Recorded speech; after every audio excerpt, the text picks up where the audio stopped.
Go for it. How do you think people of LGBTQ status are viewed in Knoxville or on UT's campus?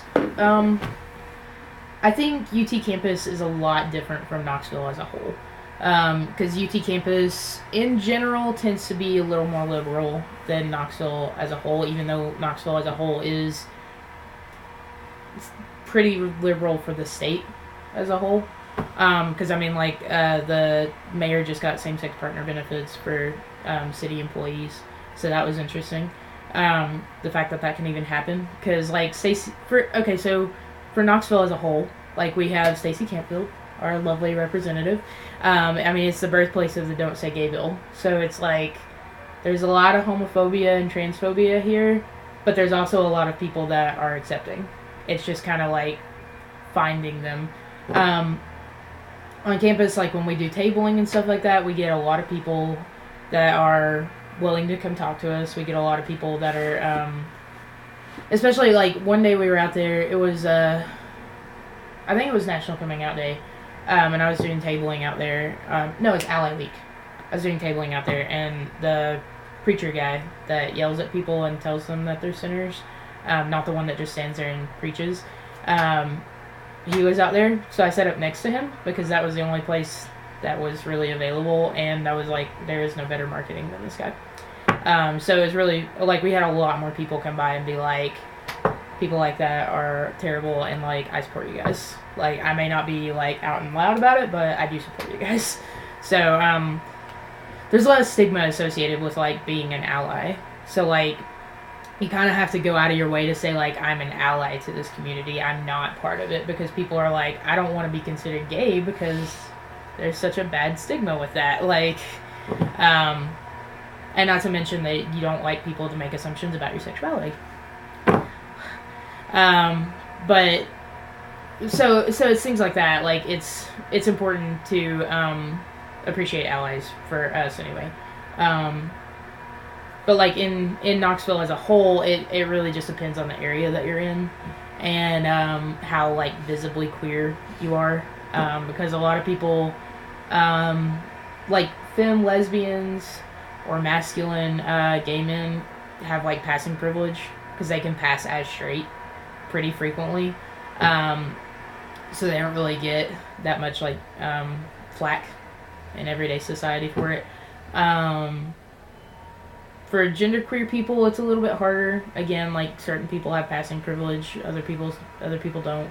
Because I know a lot of trans women that nobody would ever know that they're a trans woman unless they happen to be to tell them about it, or they happen to know already.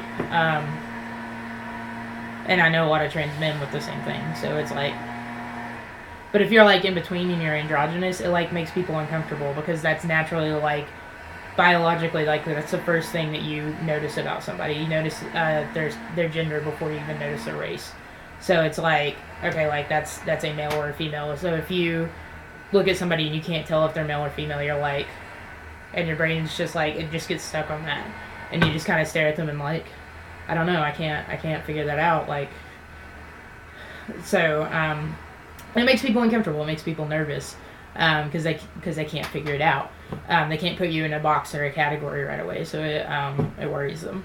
And again, it really just depends on where you're at, honestly, because there's some places in Knoxville that I would never go to, and feel safe, 100% safe.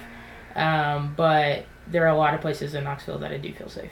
So it's I'm not going to be worried when I'm just walking down the street or on campus or downtown or anything like that. But if I'm back in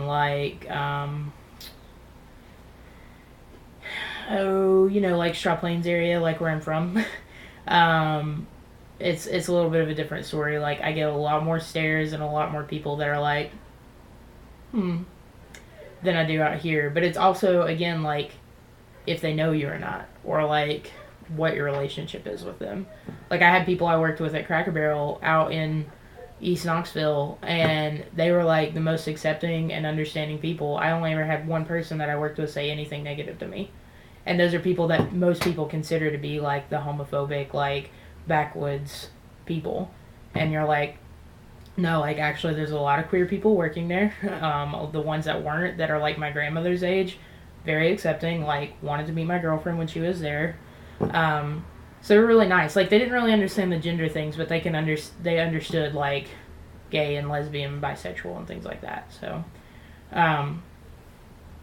yeah, and it really does. It just depends on where you're at in Knoxville. So, I mean, like if you go to my parents' church, like my pastor he preached a sermon on masculinity in July, which I unfortunately was in attendance of, and he said something about like, oh, I did some research this week, for this sermon, and I found out that if you're born a female but you identify as male, then you're male, and that's what makes you a man.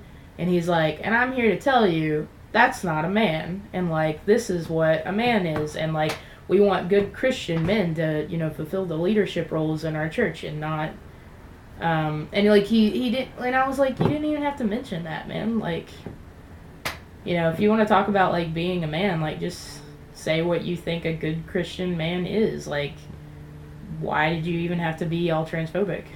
But I mean, he got a lot of amens for that. So it's like there's a congregation of like 300 people out in East Knoxville that agree with that. But most of them, not all of them, because I had one person in my parents' church. She's old enough to be my grandmother, and she came up to my mom after she hadn't seen me in like probably 6 months, and because she didn't recognize me at first, and she came up to my mom after she talked to me, and she was like, should I be calling them by a different name or different pronouns?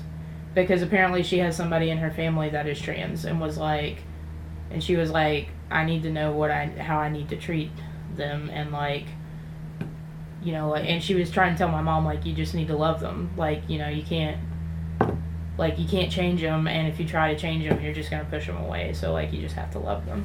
So it's like it's really hard to just make grand sweeping statements about like an area in general. I don't know. Like I would say campus is mostly accepting, but then we had our flag ripped down the other day, so it's like, I don't know. So besides the outreach program, do you think that UT could be doing anything else to create a bigger awareness and acceptance, or? There's a lot of things that you can do. You can have like with the homecoming thing. They made it gender inclusive. He actually came in here and talked to me about ways to make it gender inclusive, and inclusive to people of all sexualities and orientations and things. And he talked about that with me. There's things like gender inclusive housing, gender inclusive restrooms, things like that. The gender inclusive housing doesn't necessarily have to be like co-ed housing. It can be like it could be co-ed housing. It could just be like a community for like a living learning community. And basically it's just like people who identify as LGBT or any of the other letters of the alphabet soup, or people that are like comfortable living and like want to learn about that community. A lot of the top 25, I did a benchmarking study about the top 25 and like what they research institutions and like what they offer for LGBT people, and that's something that a lot of them had. They had healthcare services that are really up to date on LGBT issues and trans students, and like some of them even offer student healthcare where you can get stuff to help you transition medically if that's what you want to do as a trans person. So that was really wild to me. Yeah, like I mean it's like a language thing and like acceptance, and just general acceptance on campus, but like most of it is language and like making sure that you're inclusive in everything that you kind of put out, and not being like, our men and women on campus, like, and just say our students or our constituents, whatever. I don't know a good word for students other than students, so I can't think of it right. It's a pretty good word for It's like you just don't, yeah. Like, it's just, if you're trying to be inclusive, then like that's a good way to like recognize. it's the same with like saying that you're cisgendered and that being part of your identity, because then you recognize that people are trans and not everyone is cis. And the same as like if you recognize like as being like straight as part of your identity, then you recognize that some people are not straight. Just the same as like if you're white, like I recognize that white is part of my identity, as in like there are a lot of not white people that exist on the planet. So I think it's just being aware of things and trying your best to be inclusive when you can. Remember when Richard Curry said that about privilege, about being white, and all that stuff? Yeah, sometimes he was just saying that as a white male, he has the privilege to not expose that he's gay unless he wants to. It is kind of like that. There's a lot of stigma, like even within the LGBT community. That's like it's harder for people of color. It's always going to be harder because they have other social what are they called? Social forces that are going against them. That's a lot of those campuses that I was talking about earlier. They have groups that are dedicated specifically for queer people of color to give them a space to like talk about what it's like in their community, because it's different than the white community. And plus, like the community, like just having the privilege of being white to begin with makes it so much easier to have another factor of it, to be like gay or to be trans. Because one thing is really interesting, like I'm gaining a lot of privilege by transitioning. Like if I pass well enough that people don't know that I'm trans, then I'm a straight white male to them, and like of middle class and relatively able-bodied. So I have a lot of privilege in the world, and that's been something that's really hard for me to deal with, because it's like I don't like it when people treat me like a straight white male, because I'm like, I did not grow up with that experience. Like that is not like, yeah, white is my identity, and I did grow up as white and I've had that privilege, but I did not grow up as male. Like I didn't grow up mostly as straight, like identifying as straight rather. Something that was weird is what was it? I had something I was going to talk about, but I can't remember what it was.